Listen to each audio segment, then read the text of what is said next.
now when food goes bad, how do you call it? நம்ம எல்லாமே கெட்டு போச்சு வீணா போச்சு அப்படின்னு தமிழ்ல ரெண்டு வார்த்தையோட முடிச்சிடுறோம்.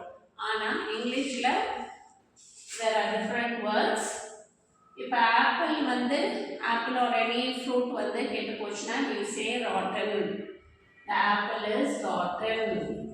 அதே வெஜிடபிள் கெட்டு போச்சு அப்படின்னா the vegetable is wilted. The carrot is wilted. The cabbage is wilted. Okay, vegetable கெட்டு போச்சுன்னா wilted ன்னு சொல்லுவோம். Then the canned food என்றது டப்பால வருது இல்லையா, அந்த மாதிரி ஃபுட்லாம் வந்து canned food, டின்ல வரதெல்லாம் canned food சொல்லுவோம். எல்லாத்துக்கும் ஒரு எக்ஸ்பைரி டேட் போட்டிருப்பாங்க. ஸோ அந்த எக்ஸ்பைரி டேட்டுக்கு அப்புறமா போச்சுன்னா இப்போ மார்ச் 2024 எக்ஸ்பைரி டேட்னு போட்டிருந்ததுன்னா ஏப்ரல் 2024 வந்ததுன்னா இட்ஸ் எக்ஸ்பயர்ட் தான். So the can food is expired.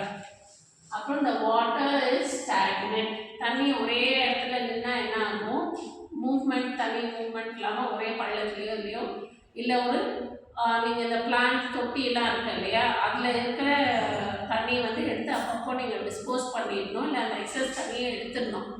எடுக்கலைன்னா அந்த வாட்டர் வந்து ஸ்டாக்னெண்ட் ஆகும். ஸோ ஸ்மெல் வர ஆரம்பிக்கும், அதில் மஸ்கிட்டோஸ்லாம் வந்து ஸ்டார்ட் பண்ணி. So the water is stagnant. அப்புறம் ஆயில் வந்து ஒன் யூசேஜ் தான்.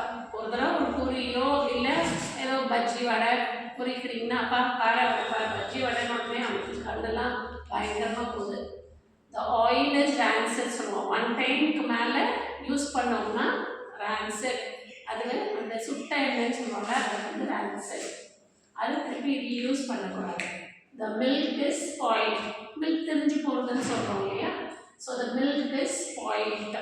அதையும் நீங்கள் வந்து சில பேர் அந்த ஸ்பாயிலான மில்க், தெரிஞ்சு போன மில்கில் இன்னும் கொஞ்சம் ஹீட் பண்ணிவிட்டு லெமனை ஸ்குவீஸ் பண்ணி பன்னீர் எடுக்கிறேன்னு வாங்க, அது பண்ணக்கூடாது. ஓகேவா?